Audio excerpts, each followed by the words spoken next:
Ciao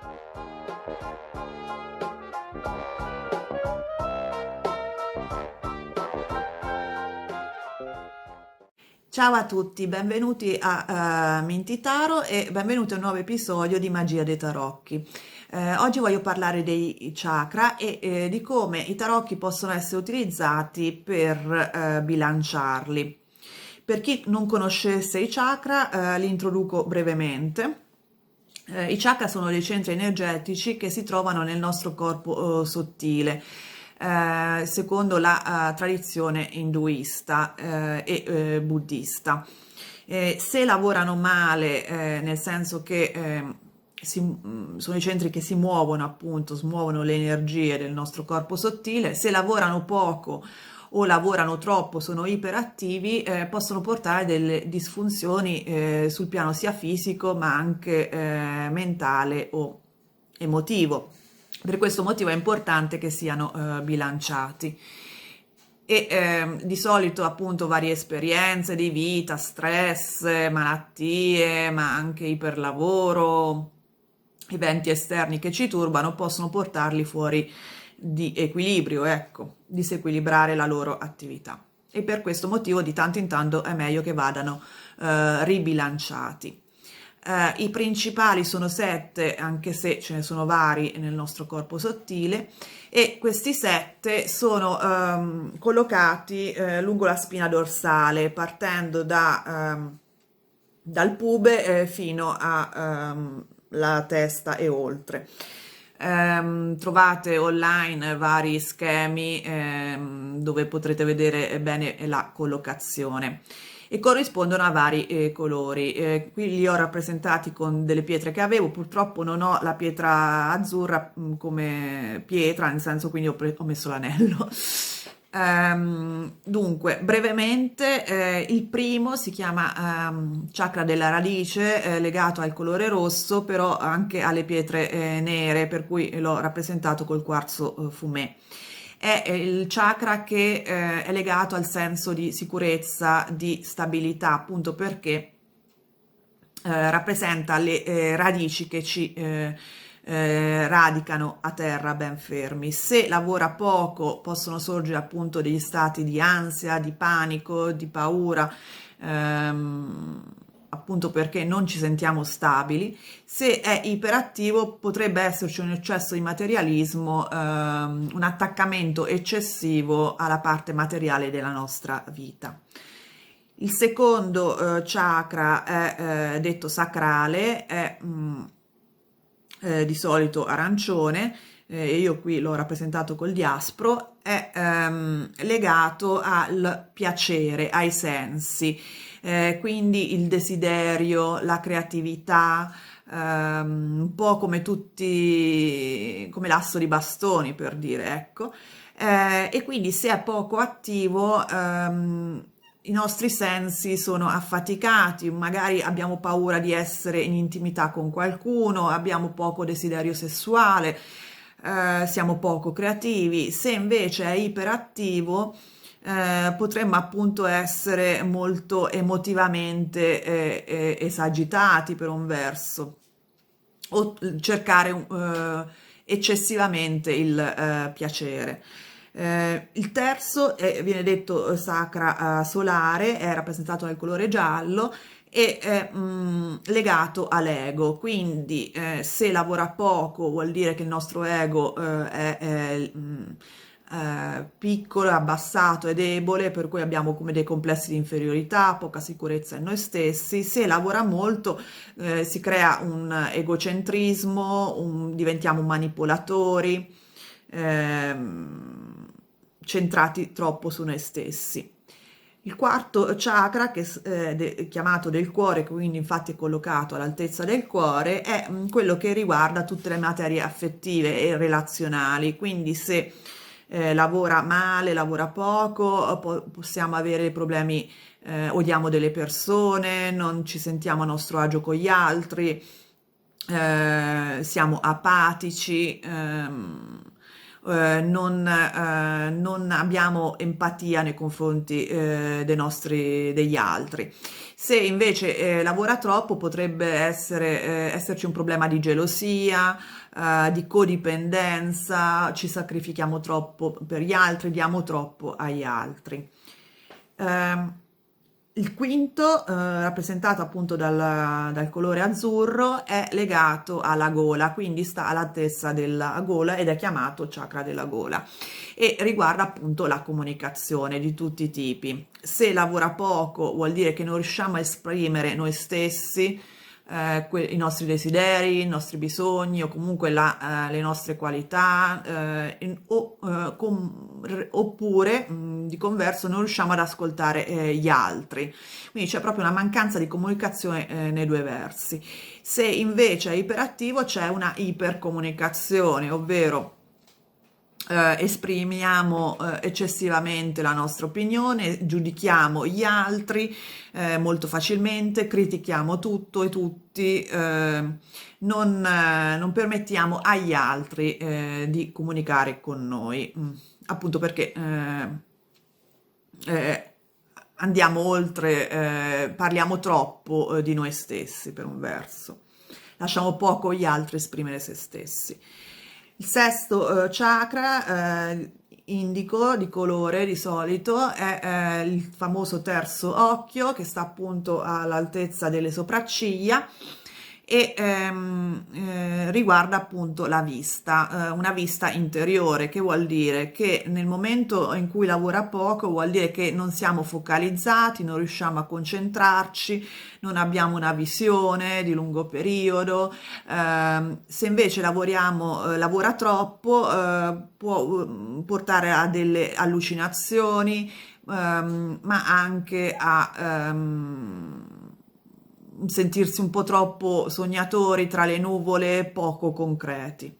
L'ultimo chakra importante, che è detto della corona, che sta un po' sopra la testa, un 5 cm, 2-3 cm dalla testa, è quello che rappresenta il rapporto con il sacro e lo spirituale. Quindi se lavora poco potremmo appunto essere poco spirituali, ma anche incorrere a problemi depressivi. Se invece lavora molto, rischiamo di diventare dogmatici e anche qui non radicati a terra, non pratici, tra le nuvole, non centrati. Comunque, finita questa breve introduzione sui chakra, vediamo le carte dei tarocchi che sono associate ad ognuno di loro. In generale vediamo che gli arcani minori sono legati ad alcuni chakra. Quindi per esempio i denari possono essere legati al primo chakra, appunto perché riguarda la materialità, mentre i segni di fuoco sono legati al secondo e al terzo chakra, quindi bastoni. Le coppe, essendo legate alle emozioni, sono rappresentativi del quarto chakra, quello dei sentimenti, delle emozioni, del chakra del cuore, e le spade ovviamente riguardano la comunicazione e direi anche il chakra sesto, perché appunto è anche quello più intellettuale come, come elemento, quello dell'aria, ecco. Quindi possiamo utilizzare per alcuni chakra, per esempio, gli assi dei vari semi dei tarocchi. Mettiamoli così, sono chiari. Esatto. Per quanto riguarda invece gli arcani maggiori, per il primo chakra sono legati gli arcani dell'imperatore, in quanto è l'arcano della stabilità, del radicamento, delle regole, che dà sicurezza appunto, E poi gli arcani della morte e della torre, appunto perché implicano delle sfide al primo chakra, in quanto sovvertono un po' l'ordine prestabilito, e quindi possono essere considerati un po' appunto legati al primo chakra, ma in maniera diciamo come una sfida, ecco, alla stabilità. E quindi se vogliamo magari diminuire un attimo le energie del primo chakra, potremmo utilizzare la torre o la morte. Mentre se vogliamo rafforzarlo potremmo utilizzare l'arcano dell'imperatore. Questo per quanto riguarda il primo chakra. Per quanto riguarda il secondo chakra, vediamo il diavolo e l'imperatrice. Perché? Perché sono degli arcani molto sensuali, entrambi.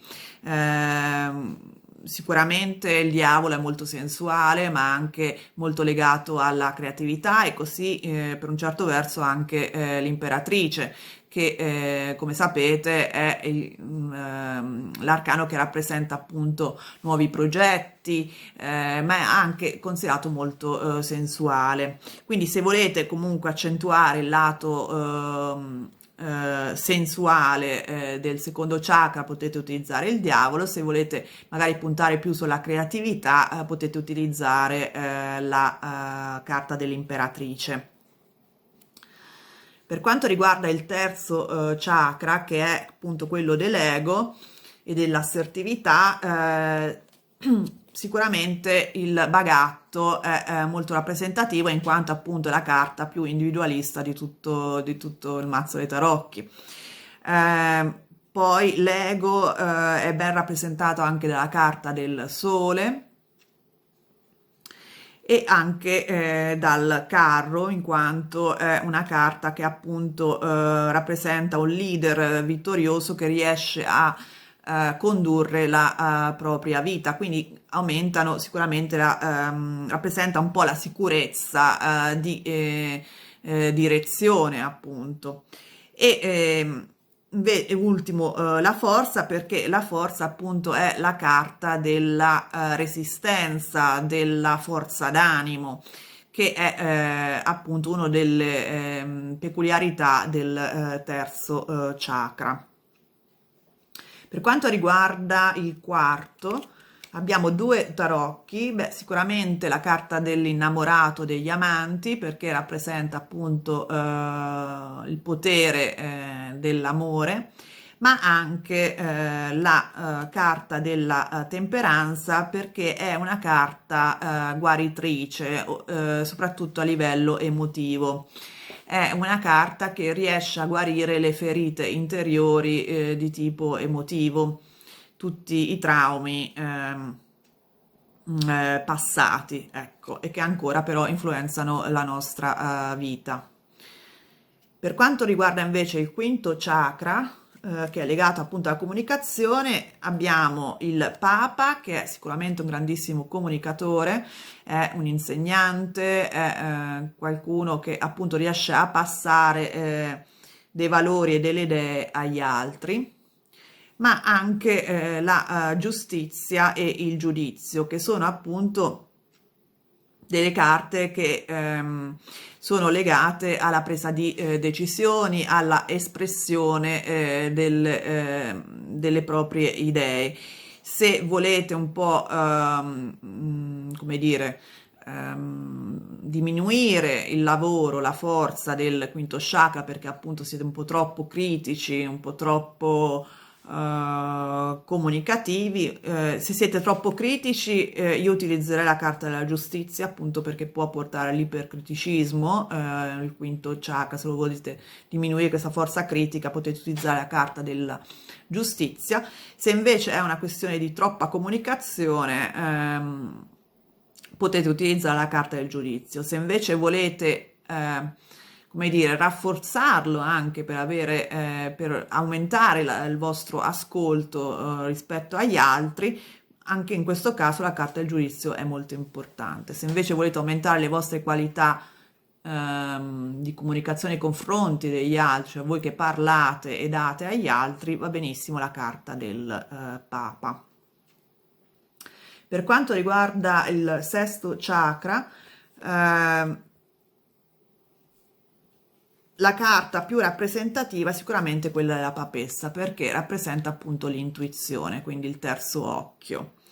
Anche la carta dell'eremita, perché appunto è una persona che cerca, che va oltre le apparenze. E poi la luna, perché sicuramente è anche un'altra carta che ci pone in contatto col nostro inconscio e con la nostra intuizione e ci connette molto col nostro inconscio.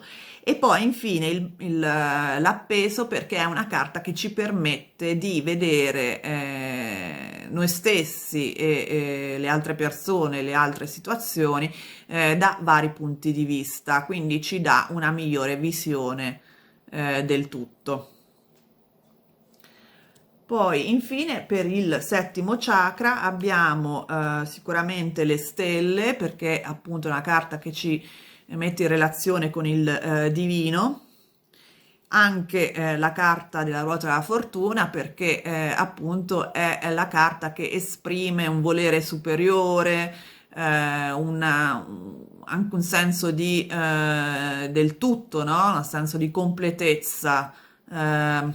Ed infine la carta del mondo, perché il mondo appunto è l'apogeo della completezza, è la carta che ci permette di connetterci con il creato per un verso, nel senso con tutto ciò che è attorno a noi, sentirci connessi con gli altri esseri su questa terra, come facente parte di un tutto. Bene, queste sono le carte che potete utilizzare appunto per ribilanciare i chakra. Come utilizzarle? Beh, sicuramente innanzitutto scegliete la carta relativa al chakra che volete riequilibrare, poi la purificate con l'incenso, di nuovo, io suggerisco sempre quello di sandalo, e poi la caricate, come ho spiegato in un precedente video di magia dei tarocchi, con le mani ponete la mano sopra, quella attiva, sopra la carta e immaginate la vostra energia passare alla carta. Esprimete la vostra intenzione, ovvero di utilizzare la carta per ribilanciare il chakra, in questo caso solare, e poter quindi raggiungere una certa qualità particolare che voi appunto volete rafforzare. E una volta fatto questo piccolo rituale, ponete la carta in un posto dove la vedete abbastanza di frequente, che so, se avete un comodino la ponete sotto il comodino, potete meditare davanti ad essa o potete semplicemente guardarla ogni volta che ci passate davanti, e questo finché appunto non vi sentite cambiati, non vi sentite che il vostro chakra è stato ribilanciato. Potete poi chiedere alle carte appunto se i chakra sono stati bilanciati. Tra l'altro domani io farò un interattivo per vedere appunto la situazione energetica dei vari chakra. Con questo interattivo potrete appunto vedere la situazione, l'analisi dei vostri chakra, e dopodiché potete con questo video qua scegliere la carta che meglio si addice e utilizzarla per ribilanciarlo.